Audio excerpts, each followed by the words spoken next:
Olá, pessoal, tudo bem? A gente dá um tempinho para todo mundo entrar na live. Hoje com uma convidada muito especial. E eu tô aqui diretamente de Fernando de Noronha. Tô 1 hora na frente, inclusive, aqui já são 9h35. Oi, professora Cone, já te chamo. Oi, Leandro. Oi, Luiz. Esperar só a Amanda entrar também, que aí a gente entra todo mundo junto. Estão me ouvindo bem? O áudio está bom? Acho que eu vou tirar aqui. Se bem que... Tá bom o áudio?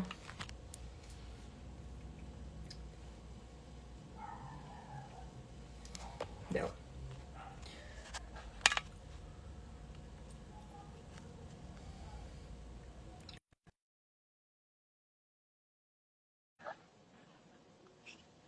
Na dúvida, eu vou chamar os dois perfis da Amanda, porque eu não sei qual que ela... Oi. Funcionou aqui. Oi. Oi. Tudo bem? Olá, tudo bem? Tudo bem? Boa noite. Boa Boa noite. noite. Estamos com duas ruivas aqui no Mulheres da PI dessa noite. Pois é, isso que eu vi, as ruivas estão em alta. Estão em alta. É, o meu é fechado, o dela é laranjinha, é aberto. Mas ela deu uma abrida hoje, ela Sim. deu uma clareada. Eu ando querendo chegar a esse tom, mas tá difícil. Olha, trabalhinho. Bem, é um prazer ter a professora Cone aqui, que é uma expoente da propriedade intelectual, e também a Amanda, né, que é a minha estagiária no escritório, me ajuda em vários projetos também paralelos. O mês da PI, acho que ele está completando quase 3 anos já, né? E estou muito feliz de ter vocês aqui essa noite, ter todos os nossos telespectadores aqui. E eu estou querendo começar uns outros projetos também que envolvam mais a história da propriedade intelectual.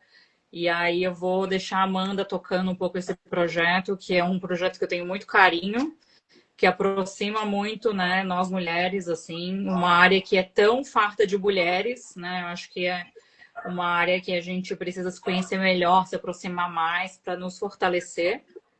Então, super obrigada pela sua disponibilidade em estar aqui hoje e bem-vinda. Eu é que agradeço e acho que pelo meu tempo de propriedade intelectual e de vida, eu posso muito ajudar com esse novo projeto aí sobre a história da propriedade industrial. Tanto a história, quanto a história de bastidores. E aí eu vou contar uma primeira, posso? Claro. Claro. Há muito, muito tempo atrás, quando a gente era jovens, como vocês, né, frequentava os seminários da BPI, os congressos da BPI, a ZIP, INTA, e éramos todos estagiários ou advogados trainees, e a gente falava, um dia eu vou estar lá no lugar do Dr. José Carlos Tinoco, da doutora fulano, enfim, né, aqueles sonhos dos jovens que a gente tem que ter mesmo, né? E aí, mas éramos todos muito baladeiros, farristas, e a gente montou teoricamente, né, uma associação que chamava ABALAP, Associação dos Baladeiros, da Propriedade Intelectual. Acho que a gente tem que se filiar aí, ó, Amanda. E aí a gente sempre ia nos congressos e fazia depois dos eventos à parte. A gente ia para as danceterias em São Paulo e nos lugares que fossem. Bom, a coisa começou a ficar tão boa que daqui a pouco eram os mais velhos procurando a gente no congresso, perguntando, Cunha, onde que vai ser hoje? Onde vai ser a BALAP hoje? Qual a boa de hoje? Hoje, muitos desses que frequentavam a ABALAP, que tinham cargos na ABALAP, já foram presidentes da ABAP, deles, não posso citar o nome porque ele não me autorizou, a história veio agora, né? Uhum. Presidentes de clubes de futebol, e aí vai. Figuras bem importantes na Interessante, ó. Já estou O grupo super finlandês, curiosa então. para saber sobre essas. Diretora mundial do departamento jurídico de Faça as honras. multinacional. Opa, E deu eu uma hoje travada. professora. E eu hoje professora, né? Uhum, sim. Então, Amanda, faça as honras aí, apresente a nossa entrevistada de hoje, né? Que foi sua. Inclusive, a Amanda foi quem teve a ideia, né, de chamá-la. E fique à vontade, Amanda. Pode seguir com o roteiro.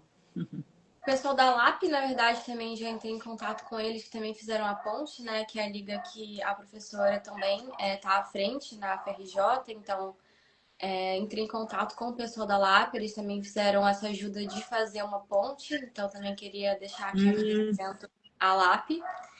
E vamos lá apresentar a professora Cone. É professora na FND, na FRJ, que eu sou aluna também. Já foi vice-diretora da UFRJ. Também é professora no INPI. Ela é doutora pela PUC São Paulo, pesquisadora visitante da Universidade de St. Gallen. E ela também já fez parte e liderou o projeto, né, do aplicativo, pelo que eu entendi, Maria da Penha. Exatamente. Ele chegou a ser premiado, então também foi um projeto muito importante na sua trajetória. Depois você também falar um pouquinho sobre ele, né? Até por conta do âmbito do nosso projeto, ser feminino. Ela, além de experiência com a advocacia privada corporativa, também já atuou como parecerista jurídica, já atuou na Natura e em alguns escritórios. Então, você foca na gestão de estratégia de marcas, contratos e transferência de tecnologia. Ela é membro da diretoria de apoio à advocacia da OAB do Rio de Janeiro e participa de algumas entidades como a BPI e a BAP. Ela já participou de diversas conferências, possui diversas obras acadêmicas e também, além disso, ela também tem uma liderança institucional na FRJ, também no setor de direito comercial. Então, vamos começar com as perguntas. Primeiro, a gente vai trazer aqui algumas perguntas um pouco mais profundas para você falar sobre a sua trajetória, também para a gente ter uma troca aqui mais específica, né? Mais sua, mais particular. Então, qual a maior mentira que te contaram sobre o mundo acadêmico? Que não era competitivo, que era um ambiente. Eu vim do mundo corporativo para a academia, né? E o mundo corporativo é competitivo, e que eu na academia, na universidade, não ia encontrar essa competitividade, ia ser corporativo. Ao contrário, eu acho muito mais competitivo até do que o mundo corporativo, né? Não sei ainda bem explicar o porquê dessa competição tão grande que existe. Porque, na verdade, não muda o mundo do salário, diferente do mundo corporativo. Se você está competindo, geralmente você está almejando um cargo melhor, alguma recompensa financeira. E dentro da universidade, não há esse tipo de mudança, né? Mas essa foi a maior mentira. Mas isso não quer dizer que eu não gosto de onde eu estou. Adoro o que eu faço, adoro onde eu estou. Porque, no fundo, eu acho que eu também sou competitiva. Acho que é uma competição um pouco diferente, né? Tem uma questão mais intelectual ali, talvez um pouco de ego, né? Não sei. Tudo. Eu tenho um pouco da área acadêmica. Tem tudo. Tem o ego, algumas passagens absurdas. Eu contaria um professor, uma vez indignado, porque a turma dele era C. A gente tem na FND turma A, B e C no integral, mas não muda nada, é uma divisão numérica só para sala no Caxias. E ele se sentia um dos professores mais velhos da faculdade e ele se sentia menosprezado por ter uma turma C, que aliás são horários espelho, não muda nada. E aí eu liguei para o professor que dava na turma A e falei, pode trocar com o fulano? Pode, então tá bom, pronto, resolvido. Tem isso, tem também uma competição que é estimulada pelo próprio ambiente acadêmico mesmo, que é publicação, né? Então, a gente está sempre, eu publiquei numa Qualizar, eu tive tantos artigos publicados, isso é estimulado institucionalmente mesmo pelo MEC. E hoje se discute muito se isso é bom ou é ruim para o ensino, né? Então, existe essa questão. Acho que principalmente essas duas. E depois, algo que eu acho que é inerente do ser, né? Que é uma competitividade de poder, né? Então, as eleições que acontecem, né? E que acabam criando essa competição de a chapa tal, a chapa outra, e o que é sadio, o que é importante para a faculdade, né? Ter diversos pensamentos ali. Você acredita assim que em relação aos trabalhos acadêmicos, né, que são produzidos, isso acaba afetando em termos de priorizar quantidade ao invés de qualidade, ou você acha que ainda assim isso acaba conseguindo estimular os acadêmicos a entregar trabalhos cada vez melhores? Isso é uma discussão muito grande hoje dentro da universidade como um todo, né? Essa cobrança pela produtividade, né? Por publicação, por qualizar, esse tipo de coisa. Qualis é o índice, né? Das revistas que a gente publica. Não, eu não concordo, eu discordo. Eu acho que a gente perde em qualidade, perde principalmente em projetos. Eu acho que se não tivesse essa cobrança tão grande, por exemplo, a gente teria mais professores, de repente, interessados em publicar junto com alunos, né, em levar o ensino, porque as revistas qualis, muitas das vezes, você tem que ser doutor. Então, não pode um mestre, não pode um graduado estar publicando. A gente teria muito mais projetos de extensão, que, por exemplo, foi daí que saiu Maria da Penha Virtual e outras coisas. Então, eu não sou muito favorável dessa produtividade. E teríamos, por exemplo, dentro da nossa área da propriedade industrial, talvez mais patentes. Os professores de áreas tecnológicas talvez estariam muito mais preocupados em depositar suas patentes do que em publicar como artigos e depois perder os prazos de prioridade de patente. Interessante. Bom, vamos passar aqui para a próxima pergunta. Quando você se deu conta que queria trabalhar com propriedade intelectual? Foi por acaso, na verdade. Eu sou do interior do Paraná, de uma cidade chamada Londrina. Eu me formei, nessa cidade não tinha trabalho, acabei indo para São Paulo. Já naquela época com interesse acadêmico, eu queria fazer um Você estudou mestrado. na UEL? Estudei na UEL, na Universidade Estadual de Londrina, me formei lá. Sou pé vermelho. E fui para São Paulo, que é uma capital, né, de influência muito grande de Londrina, mais do que Curitiba. Já com interesse de fazer o mestrado. E aí procurei emprego. Naquela época ainda procurando em jornal, pessoal, em anúncio de jornal. O primeiro trabalho foi, recém-formado, foi numa empresa de cobrança. Então, na verdade, fui trabalhar com o que hoje eu dou aula na graduação, que é títulos de crédito, fazer cobranças de cheque, essas coisas. Daí, passado um tempo, vi um anúncio, uma oferta de salário melhor e fui fazer entrevista e passei. Foi o Garé, chamava-se na época Garé Ortiz do Amaral. Hoje só é Garé PI. Estavam começando e eram os dois sócios, a Márcia, o Garé e eu, e uma pessoa administrativa para ajudar. Então aconteceu, mas aí é um bichinho que pega a gente e você não sai mais da área da PI. Aí eu tinha muito fascínio de ver o que eu fazia na rua. Que eu digo assim, na rua era, eu fazia um depósito de marca e de repente eu vi o outdoor daquele anúncio. Olha aquela marca que eu depositei alguns meses atrás, agora está ali sendo anunciada, né?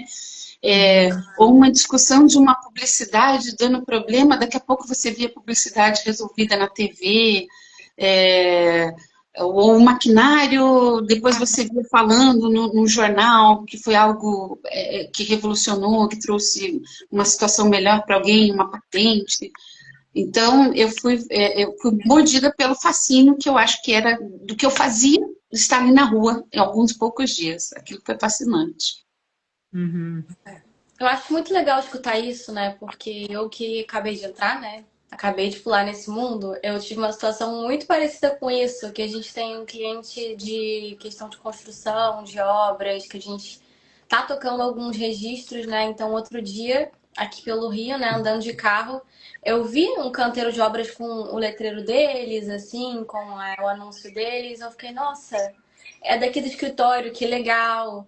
Então, dá realmente uma felicidade, assim, né? Dá um retorno diferente. Então, acho bem legal escutar isso de você.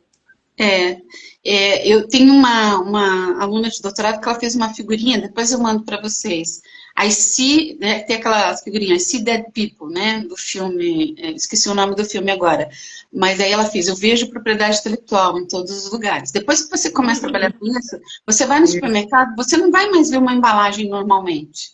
Você já vai ver se tem ali uma imitação trade dress, se tem alguma questão de um trade dress. Você vai andar num carro, você já vai pensar na tecnologia. Nossa, isso aqui é patente ou não? Como é que tá? Você vai assistir um filme na Netflix, você vai ver que já tem um algoritmo ali colocando dentro daquilo que você mais assiste. Então, você sabe que por detrás também tem uma tecnologia, um software, alguma coisa ali movimentando aquilo. Então, é o tempo todo. Eu acho isso fascinante. Uhum. Sim. A gente tem a figura do sentimento de paternidade de obra no direito autoral, a gente fala como advogados, a gente tem o sentimento de padrinho, sabe? Um Exato, pouco assim, né? exato, exato. É bem isso. Eu, por exemplo, né, já tenho uma idade aí, eu tenho alguns sentimentos, né? Por exemplo, Natura, que você comentou que eu trabalhei, né? O perfume da Natura, o Priprioca, e a linha Ecos, de um modo geral, foi o lançamento, a grande auge, foi ali na época que eu trabalhei lá. Então, eu me sinto Que assim. show! Nossa, essa É, Echoes da Natura é um é, carro-chefe, assim, né? O que diferencia é, ela no mercado e que deve é. envolver muita questão de patente, né? Da questão das fórmulas, provavelmente. Desenho industrial, da embalagem Uhum. especificamente desse perfume, o Prioca. Depois, o perfume foi a primeira vez que tinha um perfume nacional, porque tem uma questão tarifária, tinha uma questão tarifária, que a gente, na verdade, tem colônias, a gente não tem perfume por causa da concentração lá, de uma questão, foi o primeiro perfume. A Uhum. linha Ecos, que envolvia muito essa questão de conhecimentos tradicionais, né, Aham. da Amazônia ali ligada. Então, a Natura desbravou esse processo de conhecimentos tradicionais, de marcas Uhum. ligadas à natureza. Então, eu me sinto meio mãe. E já faz bastante tempo isso, mas me sinto meio mãe, meio orgulhosa de ter participado desse processo. Que show! Bom, quais foram as maiores dificuldades que você enfrentou nessa época, quando você estava começando a se descobrir na API? Olha, eu posso dizer que foi o machismo e o assédio, né? Como eu contei para vocês, o primeiro escritório que eu trabalhei foi o do Garé. E o Garé era um escritório especializado no combate à falsificação, à pirataria, naquela época, né? Até hoje, né? Também ele tem. Ele é um escritório referência no assunto. E eu viajava o Brasil inteiro fazendo combate à falsificação, a busca e apreensão mesmo, na Praça da Sé, no Rio Grande do Sul, no Chuí, fazendo busca e apreensão de produtos falsificados. Então, imaginem só a situação de uma mulher jovem, né, muito jovem, indo fazer busca e apreensão, lidando muito com as vezes policiais. Aquilo era complexo, eram situações de assédio mesmo, assédio físico, assédio moral, né? Então, me menosprezavam por eu ser mulher, achando que eu não podia fazer aquele tipo de trabalho. Ou me assediavam fisicamente mesmo, policiais e outros do gênero. Essa foi a maior dificuldade. Porém, naquela época, a gente não colocava as palavras certas, não tinha essas questões dessa violência de gênero que a gente hoje tem as palavras certas. A gente se desagradava com tudo isso, mas não sabia muito bem como lidar, como se comportar. Achava só que tinha que enfrentar. E isso, de certa forma, também moldou o projeto, por exemplo, como Maria da Penha Virtual, que depois eu fui trabalhar, e um livro que foi lançado há 2 anos atrás, que é o Comentários ali da Propriedade Industrial só por mulheres, né? Que eu fui uma das organizadoras. Então, esse começo de assédio, de machismo, na verdade, moldou muito o meu trabalho depois. Uhum. Inclusive, até entrando nesse ponto que eu havia perguntado no início sobre a sua história com o aplicativo, né, da Lei Maria da Penha, você acha que o seu contexto, né, de ter entrado do machismo ser um ponto que acho que até foi marcante para você, né? Isso influenciou no seu envolvimento com o projeto? Como foi isso para você? Bom, o Maria da Penha, ele já era, vamos dizer, estruturado por um grupo de alunos da área técnica, né, e o Rafael, que era da Faculdade de Direito. Já veio a pandemia e eles me procuraram. Na verdade, procuraram até o Parque Tecnológico da UFRJ primeiro. Eles já tinham umas coisas encaminhadas, mas aí como é que a gente vai fazer? Como é que a gente vai tabular? Como é que vamos andar por ali? E eu tive a grata sorte de conhecer na vice-direção algumas pessoas do Tribunal de Justiça, duas delas que eu chamo de madrinha e padrinha do Maria da Penha, o desembargador André Gustavo, que era o diretor da Emerge, e a hoje desembargadora Adriana Ramos. E apresentei o Maria da Penha para eles, e eles ficaram fascinados. E aí começamos a desenvolver, e o Tribunal de Justiça foi o primeiro a utilizar. Do âmbito de propriedade intelectual, a gente teve todo um cuidado em pensar na proteção, então ele foi protegido como software, né?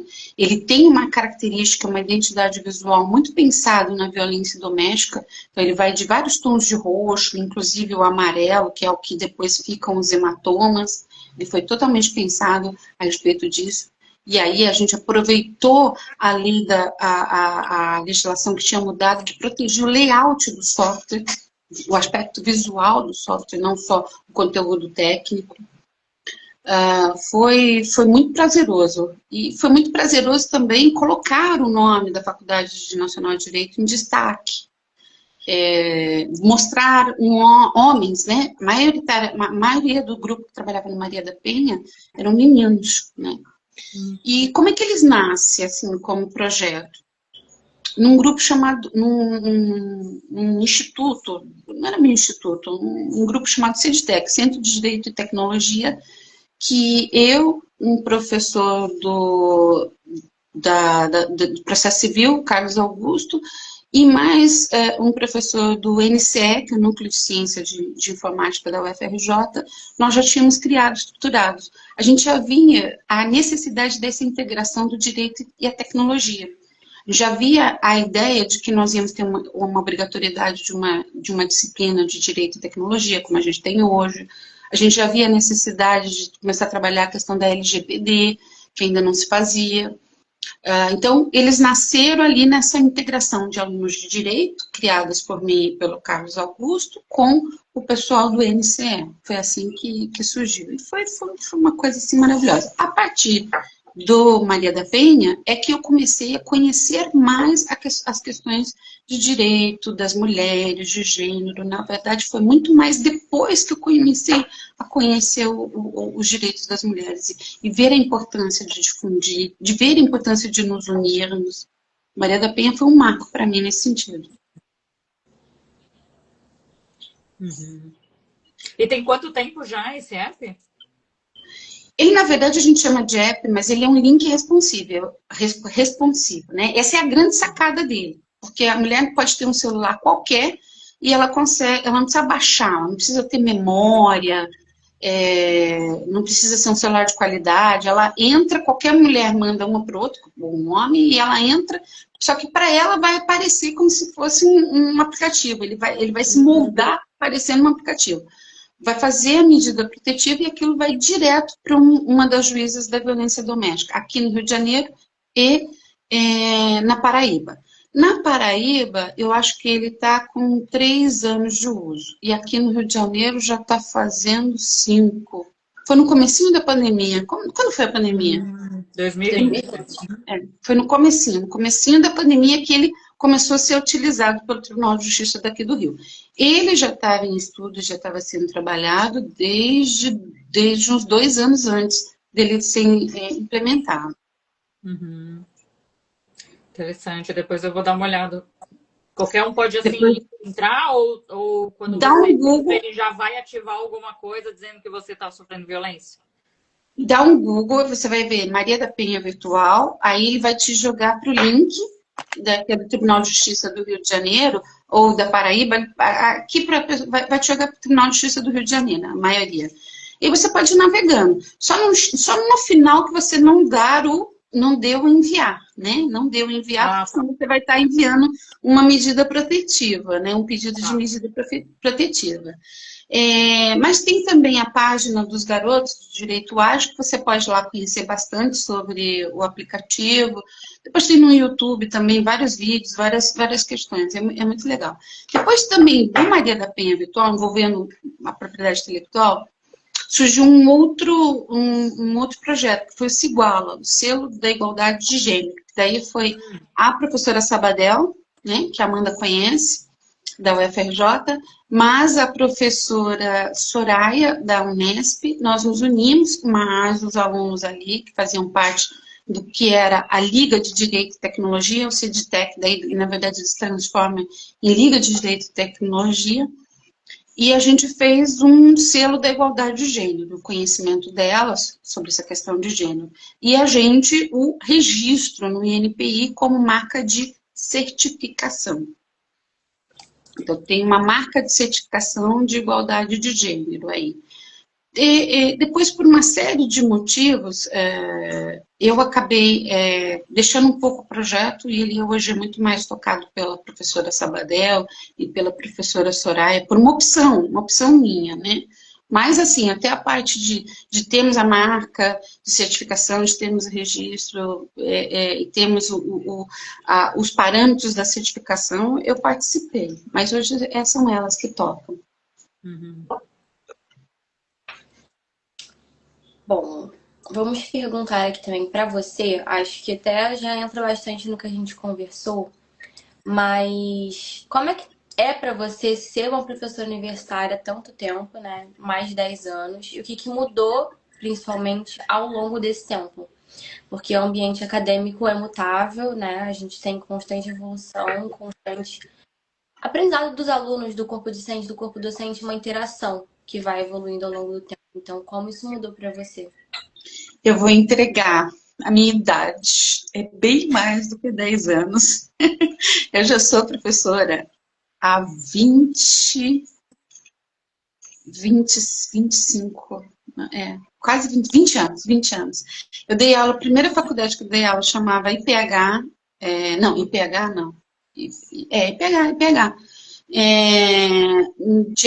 Na área de administração de empresas, eu dava direito empresarial para o pessoal de administração de empresas, São Paulo, uma faculdade.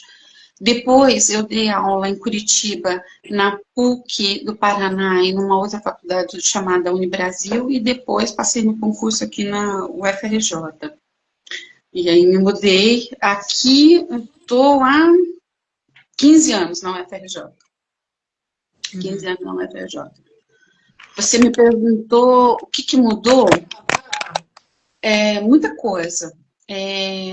Primeiro, o sistema de cotas, né? A entrada de alunos cotistas mudou muito o perfil dos alunos na UFRJ, na Faculdade Nacional de Direito. E tem sido um desafio interessante lidar com os alunos cotistas, né? Principalmente os alunos com deficiência. A gente tive um desafio muito grande, principalmente com os alunos surdos, sem ter os recursos necessários para poder trabalhar com eles, né? Então, eu acho que essa foi a grande mudança. A gente estava acostumado a lecionar direito para um público mais elitizado, e hoje a gente trabalha com alunos cotistas, alunos que vêm de favelas, alunos que também têm as suas questões por causa da deficiência, como eu falei. Eles são mais aguerridos, né? São mais combatíveis, e a gente também tem que ajudar, né? Eles enfrentar as barreiras do direito tradicional. O projeto que eu acho que a Amanda fez, não foi, Amanda? O INTA Foundation, o curso da INTA, ele foi um projeto pensado nisso. Foram 2 projetos na FND. Um foi um Incluir Direito, pensado para os alunos negros, para que houvesse uma inclusão maior de alunos negros dentro dos escritórios de advocacia. O CESA, que é o Centro de Estudo de Sociedade de Advogados, fez uma pesquisa e verificou que não havia uma inclusão de negros dentro da advocacia suficiente, números, e criou esse projeto para várias faculdades. Primeiro foi Mackenzie, USP e a UFRJ, a Faculdade Nacional de Direito, entrou também. Foi um sucesso. A partir dele, a gente foi conversar com a INTA. Na verdade, foi uma ideia da Joana,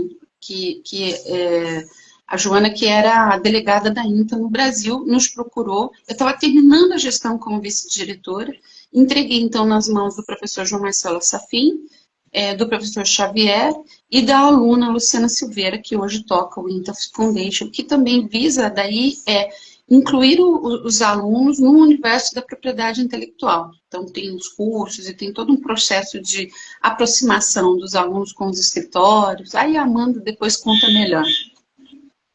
Não, eu achei, assim, quando eu fiz parte, foi o projeto piloto, né?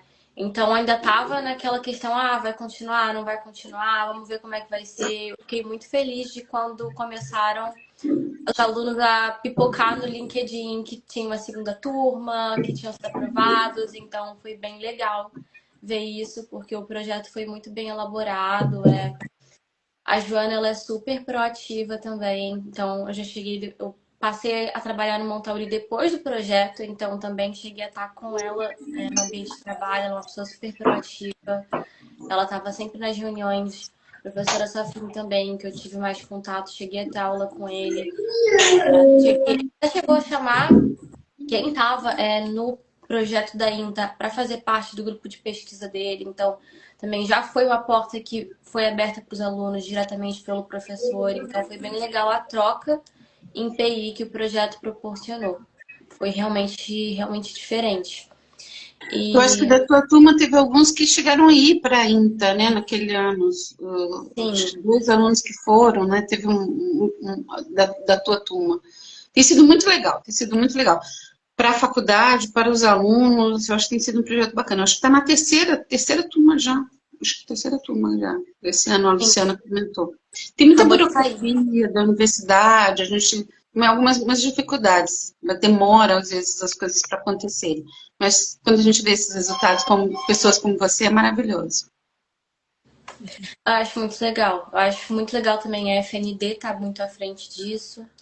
E eu acho que até o que você falou no início, fora a INTA em si, está incluindo, né? Eu percebo que, assim, eu entrei também em 2021 na faculdade, né? E aí eu vejo que desde então a faculdade tem se flexibilizado muito para poder incluir realidades diferentes. Então, cada vez mais eu vejo, por exemplo, aparecer no meu e-mail que naquele dia a aula vai ser diferente, porque tem uma operação, por exemplo. Então, a faculdade entendendo um pouco melhor a realidade dos alunos até do Rio de Janeiro em si.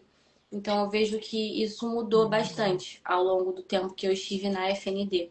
Então, foi até interessante você comentar isso, porque eu vejo isso de uma forma mais prática também. E para a gente, eu não vou negar que é um desafio. A gente vem do direito tradicional, onde tem aquela soberba, aquela posição que você não pode mexer, onde sempre não, o direito, veja, ele nasce como um curso onde os filhos da elite iam estudar geralmente para depois fazer política, né, para serem políticos. Então, é uma raiz histórica complicada. Então, é um desafio para nós, professores, o tempo todo estarmos lidando com essas diferenças. Mas desafio não quer dizer que seja uma coisa ruim. Desafio é algo que é bom, que a gente aprende com essa nova realidade. Então, respondendo aí, por último, a sua pergunta, eu acho que esse foi a maior questão aí. Bom, agora passando um pouquinho para o seu campo mais corporativo, né, do mundo corporativo, como foi atuar enquanto parecerista e o que você acha desse mercado? Que eu vejo também muito pouca gente falando para quem está entrando, né, no direito da PI sobre atuação em pareceres jurídicos. E se você puder citar algum assim que te marcou bastante, é interessante também. Sim. Bom, eu acho que temos que pensar, primeiro assim, temos que ser sincera em algo.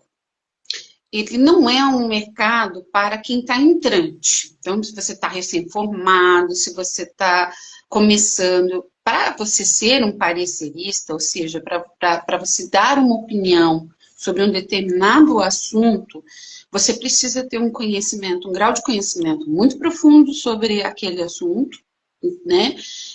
Um grau de conhecimento teórico, que não seja só de experiência prática, você precisa conseguir aliar a teoria. Então, às vezes eu vejo, e isso eu confesso que me incomoda, pessoas que não têm um doutorado ainda assinando documentos como parecer. Para mim, isso infelizmente é pressuposto. Né? Eu fui aluna de especialização, mestrado, doutorado, fui orientada pelo Fábio Lô Coelho. E para vocês terem uma ideia, se pegarem o meu livro, um dos meus livros, a minha tese, você não vai ver referência de mestre. O Fábio não deixava a gente citar doutorando, citar mestre. Você tinha que ser de doutorando para além, né? Isso pode soar um pouco snob, né? Você fala, não, mas por que tem que ser um doutor? Mas é porque quando a gente faz o doutorado, é quando a gente tem a profundidade acadêmica no estudo daquilo. E aí, quando a gente já tem a maturidade para ter aquele desvendar, né? Resolver um problema, ou tentar resolver um problema. Então, para ser parecerista, é algo que você vai ter que ter já um chão de ter doutorado e de experiência profissional. Por quê? Porque você vai dar um suporte para um advogado, né, numa causa. Você vai ter que ter a visão, de repente, que ele não conseguiu ter no dia a dia dele, na prática dele. Porque ele está fazendo tantos processos e tantas coisas, ele está tão acostumado com o que ele está fazendo, que às vezes ele não consegue mesmo parar e pensar fora da caixinha. Aliás, vou de novo recorrer ao meu grande mestre, o Fábio Lô. Uma das aulas que ele dava para a gente no doutorado, a primeira aula, ele falava, vocês têm que fazer uma apresentação e não podem falar de direito. Não pode chegar nem perto do direito. E eu lembro que eu acho que eu fui falar sobre marketing e eu tirei uma nota ruim nesse seminário, porque ele falou assim, porque a vira e mexe eu jogava o marketing em alguma coisa, citava o direito. E a melhor nota foi de um amigo, Daniel, que na verdade falou sobre cinema, e de uma outra amiga que falou sobre festa de 15 anos, porque a filha estava fazendo uma festa de 15 anos.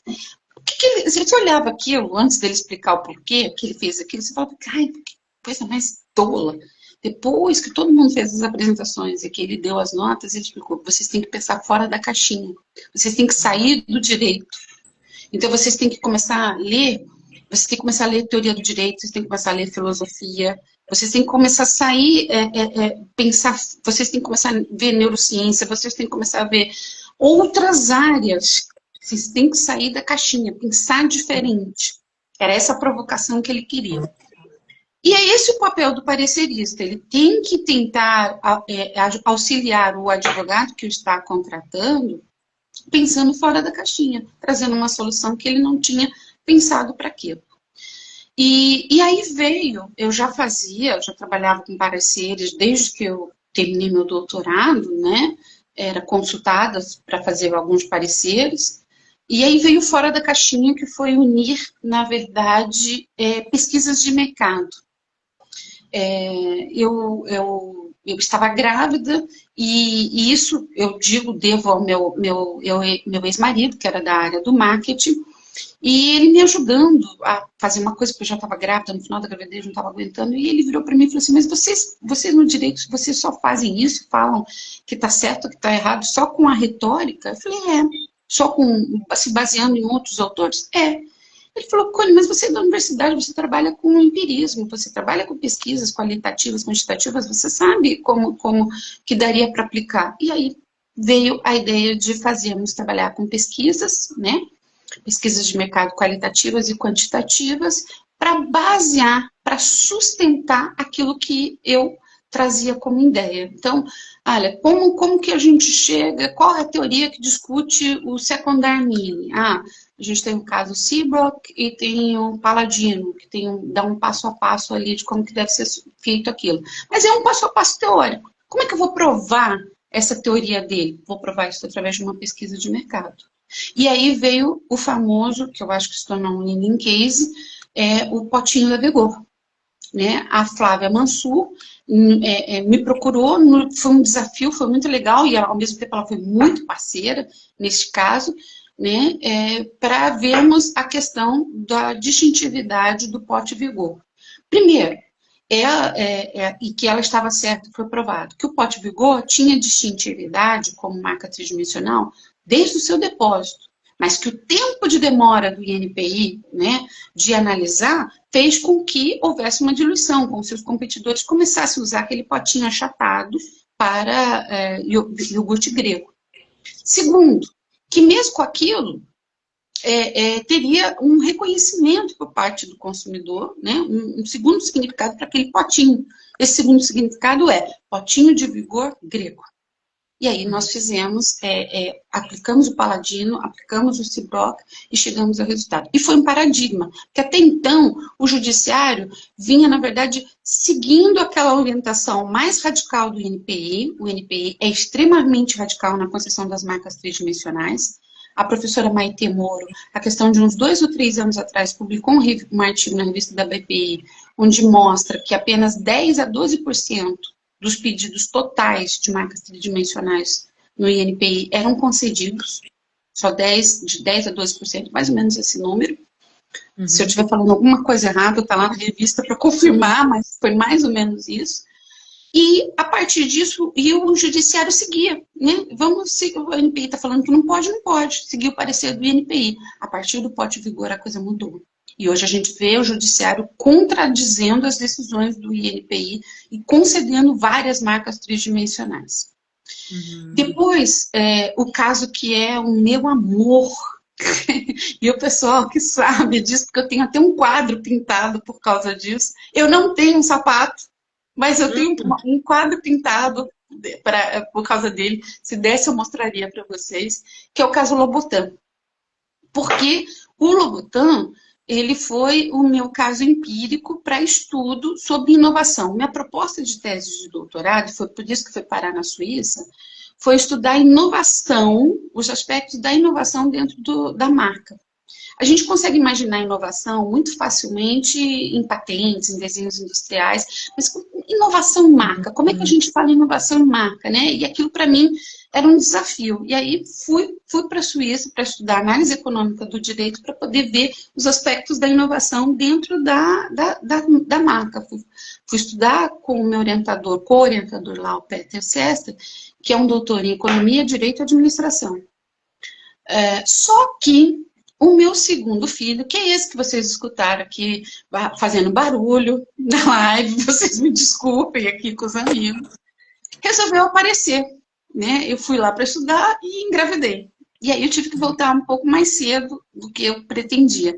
E não consegui fazer a parte prática, né? A parte empírica do estudo, e a minha tese de doutorado ficou só teórica.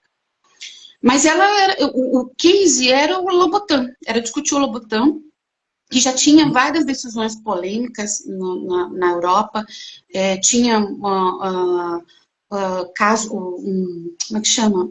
Amicus Curiae nos Estados Unidos, estava pegando fogo naquela época, estava pegando fogo a discussão do Lobotan. Então, quando, 10 anos depois, eu sou chamada para fazer o parecer do caso Lobotan, eu pulava, foi num seminário da BPI aqui no Rio de Janeiro, eu pulava, assim, eu queria beijar os advogados, que bom que eu vou poder terminar a minha tese, pôr em prática, né? Então, o caso Lobotan também é. E um terceiro que eu gostaria de falar... Deixa eu só citar aqui, né, que a questão do iogurte grego é aquele potinho, né, que ele é mais horizontal, e o Lobotan, que temos muitos homens aqui assistindo, é aquele solado vermelho do sapato, né? Que identifica essa marca Louboutin. Obrigado. Tá vendo? A gente fica tão viciado dentro do mundo que, né, já acha que todo mundo já sabe, né? Gente, eu adorei falar desse caso. Esse foi até um caso que a gente até citou em caso nosso, a gente referenciou agora. Caso nosso, que a pessoa levantou essa questão de secondary meaning, e a gente, assim, se nem o Louboutin, né, teve tanta facilidade assim, imagina você que está chegando agora no mercado, né? E ele também foi um paradigma para a resolução do secundário mínimo do INPI. Se hoje o INPI tem uma resolução, eu acho que a partir de dezembro vai começar a ter as análises, né, dos pedidos, né, vai poder começar a protocolar os pedidos de secundário mínimo, foi por causa do caso Lobotan. Foi por causa de tudo que aconteceu no processo judicial. Eles reviram posições, eles se sentiram incomodados em dar a marca e, na verdade, eles não terem o secundário mínimo. Foi esse, o pano de fundo do INPI ter negado o registro do Lobotan, foi assim, olha, eu não tenho resolução para dar secundário mínimo, isso aqui só se for secundário mínimo. Foi esse o pano de fundo, né, da questão. Uhum. E aí, então vamos resolver esse problema, vamos fazer uma resolução para isso, né? Então, é um caso que eu acho que ele tem que ser muito estudado para quem quer agora, por exemplo, pedir secundário mínimo a partir dele, né? Tem outros, mas eu vejo muito na resolução coisas que foram estudadas ali, foram trabalhadas ali no caso do Lobotan. E tem um outro que ele é pouco falado, porque ele não foi referenciado pelo juiz e porque não foi para a segunda instância, que foi um caso envolvendo marca notoriamente conhecida, o artigo 126, na verdade, que foi um caso de impressoras código de barra. E essa foi uma pesquisa qualitativa, não foi quantitativa. Foi um focus grupos que a gente fez. Eu até com descrédito, era uma impressora código de barra, e a gente fez pensando, tem que ser qualitativa, porque quem que sabe o que é impressora de código de barra? É muito especializado, um público especializado. E foi uma surpresa quando a gente descobriu que não, que há pequenos artesãos, que em tudo quanto é lugar tem impressora código de barra. Tem código de barra em tudo que a gente compra, que as pessoas do Elo, os artesãos que vendem através do Elo, através do Mercado Livre, tem produtos usados, tudo tem código de barra. Então, é um produto muito mais conhecido, vamos dizer, vulgarizado, né, mais no mercado do que eu imaginava. E foi uma entrevista em focus groups, através de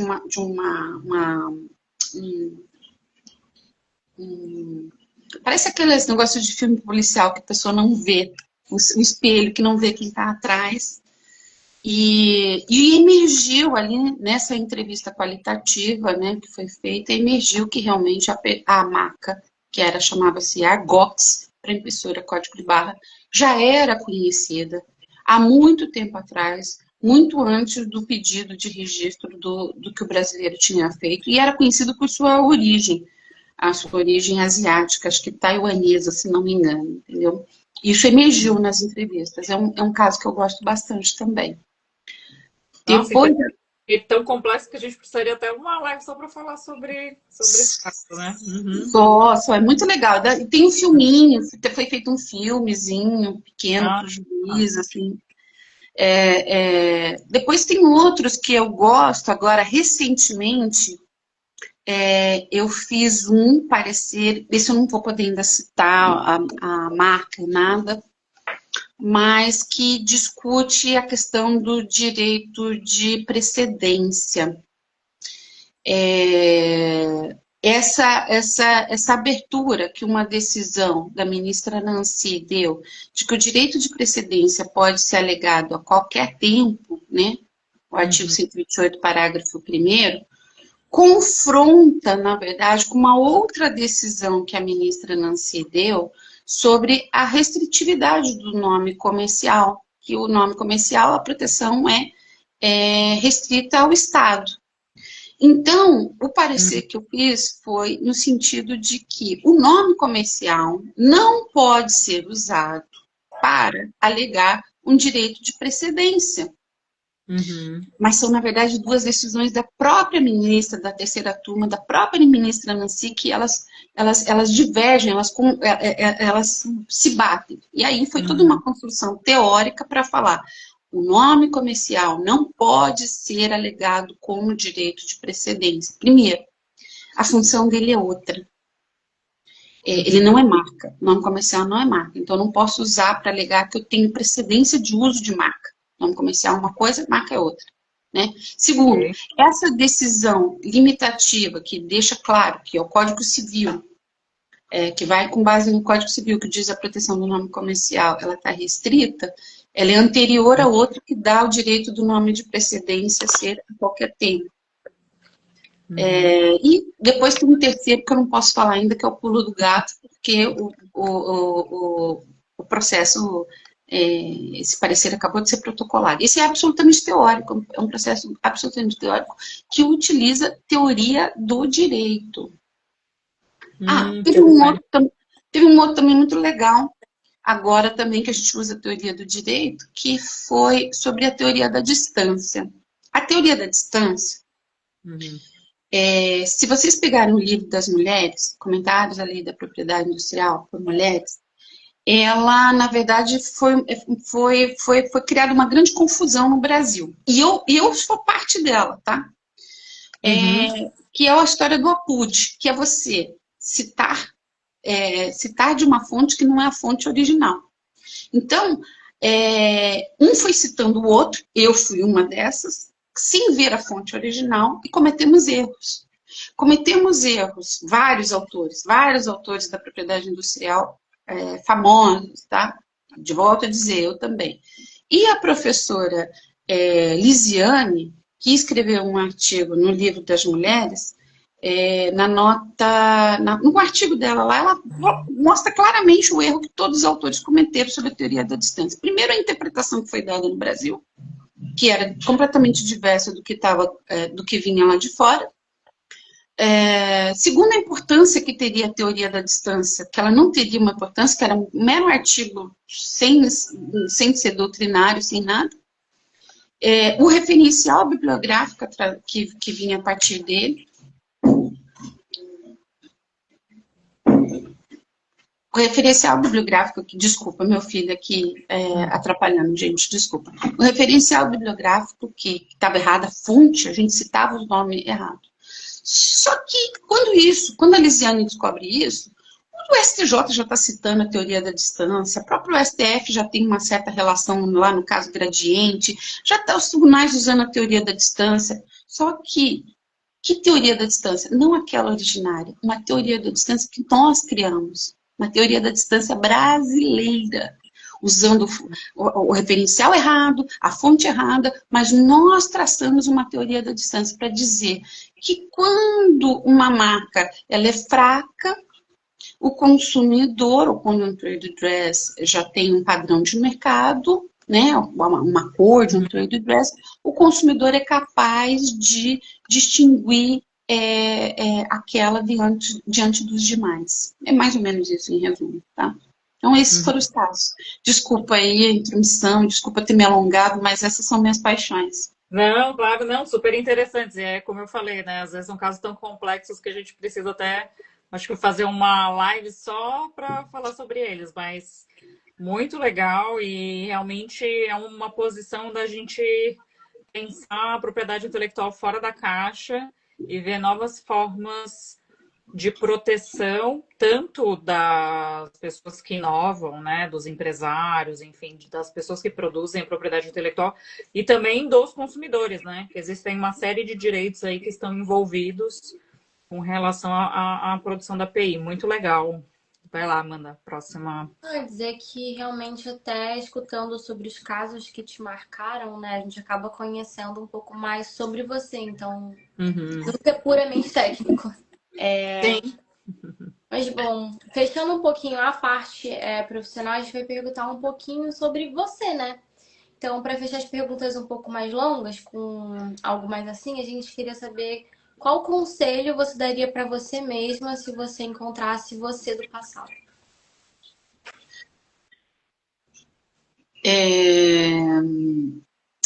Qual conselho que eu daria para mim mesma?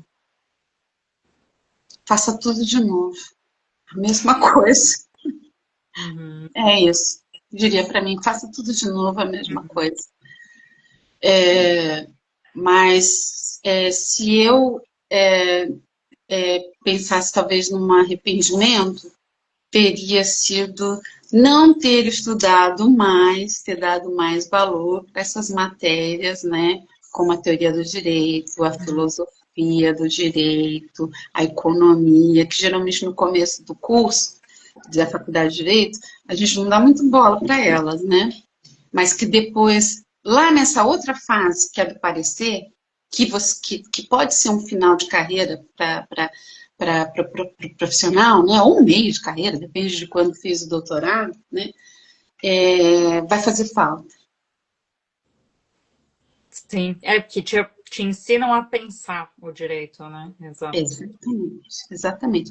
Tanto que eu tenho, assim, agora, me apaixonado por isso, eu organizei, esses tempos atrás, um livro com o desembargador André Gustavo, sobre os teóricos do direito, e agora vamos ver se o ano que vem sai, as teorias do direito. Tenho participado muito de cursos, tenho me envolvido muito para estudar mesmo.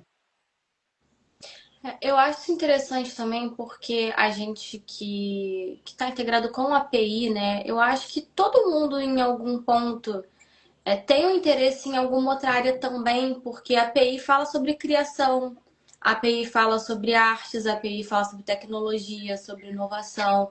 Então, a gente entrar em contato com coisas que não são puramente direito, como você falou, é quase que natural e necessário, porque a gente tem que entender a nossa matéria mais a fundo, a gente tem que entender para quem a gente está falando no processo, um cliente. Enfim, a gente vai além do direito puro naturalmente, né? Algo que não é comum é a gente sair do direito para fazer engenharia. Eu não conheço ninguém que tenha feito isso. Uhum. Eu vou confessar, eu tentei, mas eu não passei no vestibular. Influenciada por um amigo, Lucas Gaiaça, mas eu não consegui passar no vestibular e desisti, já faz tempo isso. Agora, é muito comum o engendrado, que é o pessoal de engenharia que vai fazer direito. E este profissional tem um valor no mercado absurdo, né? Para começar, eu sempre gosto de citar.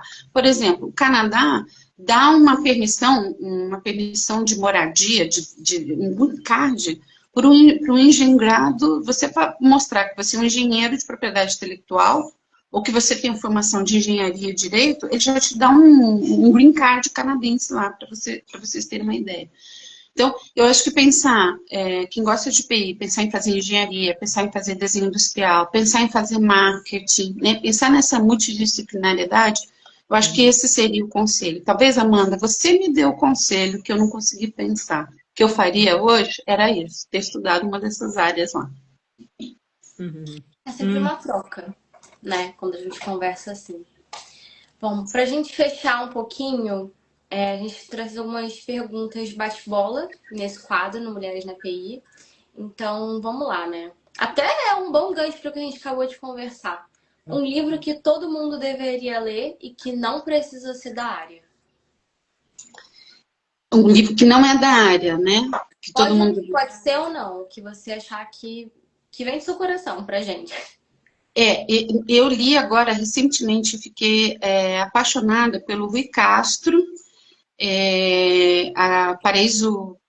A Guerra nos Trópicos, que conta o envolvimento do Brasil na Segunda Guerra Mundial, especificamente na cidade do Rio de Janeiro.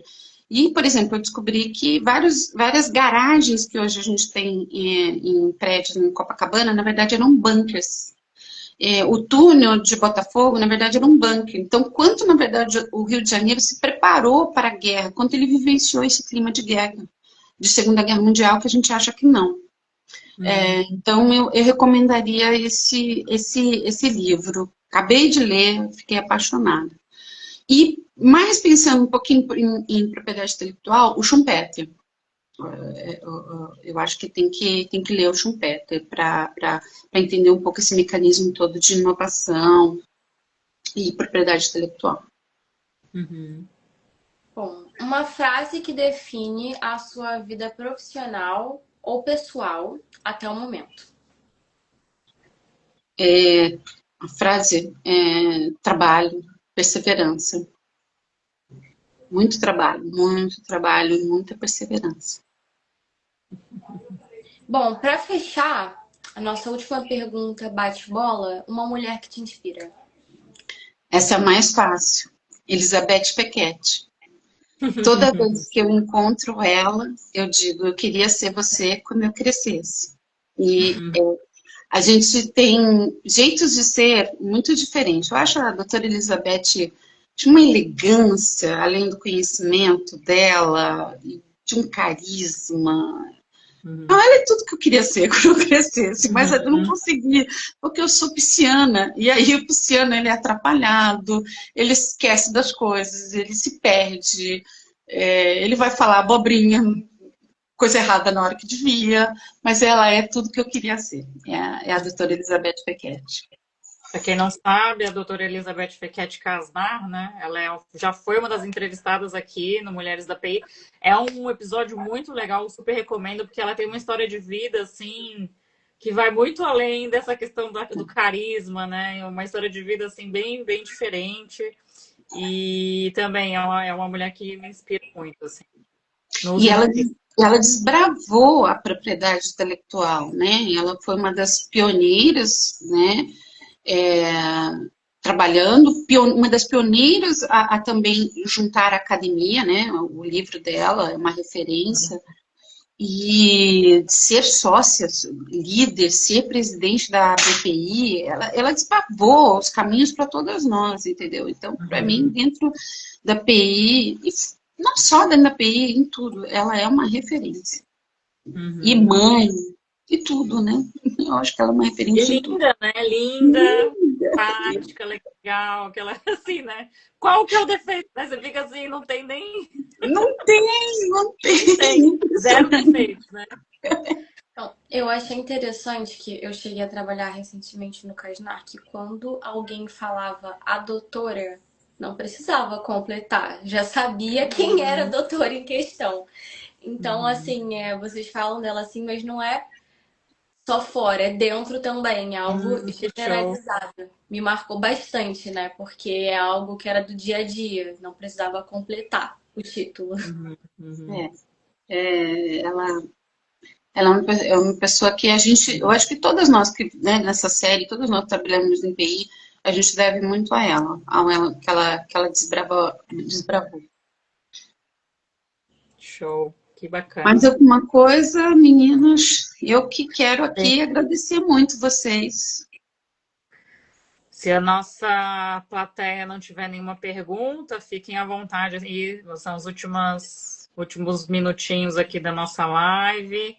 Queria agradecer, né? A gente está com a Paty aqui, que é super amiga da Amanda, a própria mãe da Amanda também assistindo a gente aqui. A gente teve acho que uma ex-orientanda sua, Ingrid Grandinha, acho o nome dela. E a Ingrid é sensacional. A Ingrid é uma fera. Eu tive uma leva de orientandas que vieram do professor Ângelo Vargas, então, que trouxeram para a academia do INPI a ideia do direito desportivo, e a Ingrid foi uma delas, né? E foi muito legal. O pessoal olhava assim no começo na academia do INPI meio torto, assim, o que tem futebol, o que tem isso com propriedade intelectual? E depois, hoje, eles veem o quanto faz sentido, né? Essa relação toda, e a Ingrid é uma delas. Eu acho que eu vi aqui, se eu não estou enganada, alguém perguntando sobre o livro, né, que eu citei, o Schumpeter, né? Aqui acho que alguém está pedindo, a Si Falcão, ela pediu uma indicação de autor na API. Bom, vou fazer um jabá, né, do livro, né? Eu acho que o Comentários ali da Propriedade Industrial por Mulheres, ele hoje é um livro muito completo e atualizado. O último que a gente tinha antes dele ser lançado, já faziam 10 anos, 15 anos a última edição. Então, hoje, para você ter uma visão geral de propriedade intelectual, o Comentários à Lei da Propriedade Industrial só para mulheres, ele é o melhor. Não estou falando isso só porque eu fui organizadora. Além do que, a doutora Elizabeth, uma das autoras, né?